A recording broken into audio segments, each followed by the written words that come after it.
Hi, I'm Terry, and this is my story about how I came to the BFO, Bereaved Families of Ontario. On October the 28th, 2019, my daughter, Michaela, she was 29 years old. She was a third grade teacher. She was married, had a puppy, just bought a new house. She was going out for supper with her husband, and he turned left in front of an oncoming car, and the driver was speeding, and we found out later that she was doing 83 in the 50 zone and didn't step on the brakes until the collision. The car hit at her door and spun the car around, and it hit a pole. So she was impacted twice. From the waist up, she didn't look like she had any injuries at all, but everything from the waist down was broken. And she was taken to the hospital, and they did surgery to stabilize her. She didn't pass away until Friday, November the 1st. She died from a fat embolism that happens when you break the big bones in your legs. The fat embolism went to her brain, and because she was brain dead, declared brain dead, they were able to, she was able to be an organ donor, which we were very proud of, and she was able to save 6 lives. We were devastated, and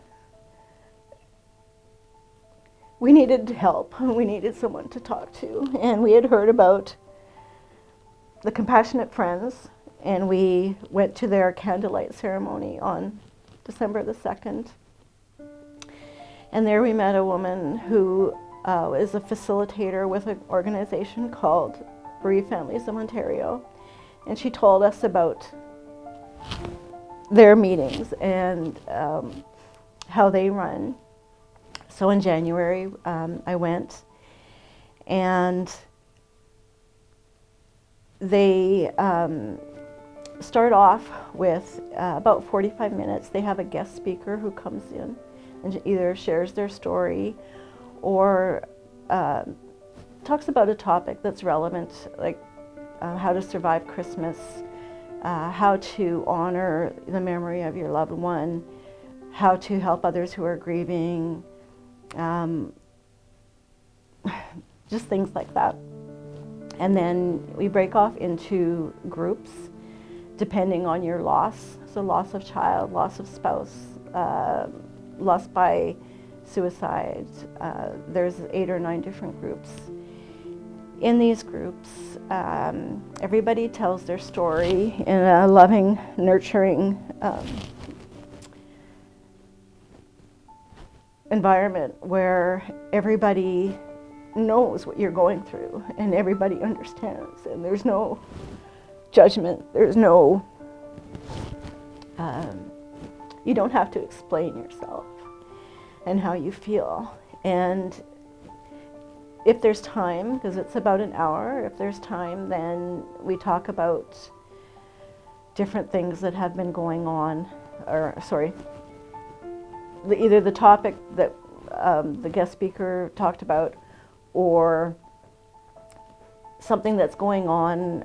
Maybe somebody has an anniversary coming up that they are anxious about, and talk about ways to handle that, and things we can do to get through those anniversaries and stuff like that.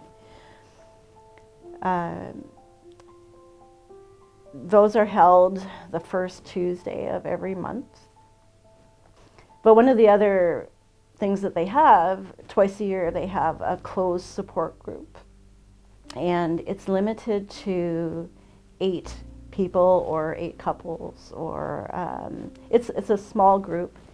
It goes for 8 weeks, and in the first week, you tell your story, and you only have to tell it once, which is great.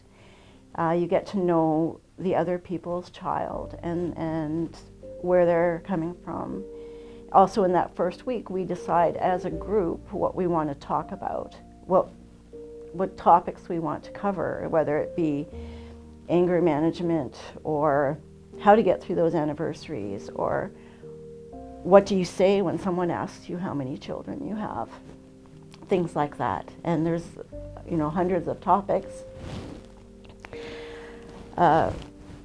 Every week there's homework to do, which I love because I'm quite analytical, so I looked forward to the homework, and it was very cathartic.